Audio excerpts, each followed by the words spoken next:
তোর তো গার্লফ্রেন্ডে আরেকজন হরে লইব তুই হুরুস নো, তুই কি দুর্বল হুরুস নেই? আমি দুর্বল পুরুষ, আর মধ্যে কোনো ফাট নাই।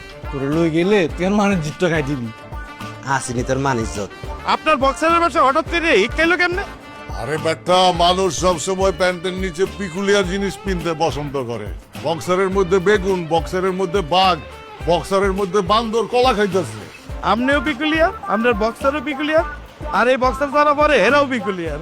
হিগার গাড়িতে করি তুই আর আই ঘুরমু খাইম শপিং করি, তোর যা যা ভাল লাগে তুই বেগিন লইবি। ইগার নারী নেশার মধ্যে পড়ে গেছে, রাতে ফোনের মধ্যে কথা বলে দাও না আর পারতেছি না, আমাকে শান্ত করো প্লিজ সোনা। দেখ সরি ভাইয়া, আন্নার সামনে আই বলতে পারতাম না ভাইয়া, কিন্তু এটা শিওর সে ফোনের মধ্যে কিছু করার চেষ্টা করে।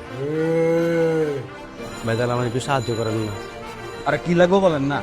ভাই আমার বউয়ের একটা কিডনি নষ্ট, যদি কিছু সাহায্য করতেন ভাই, আমার বউরা মানে বাঁচবো না ভাই। ও হচ্ছে আমার জুনিয়র কাজিন স্যাম। কে স্যাম? ভাইয়া আর নাম শিমুল, আইগা জুনিয়র ন আর হিগার বয়স চেন।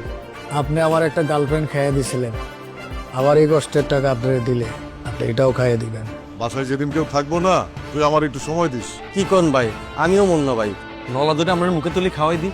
হবে তাইলে আর আমার কোনো কিছুতে হাত লাগাইতে হইবে।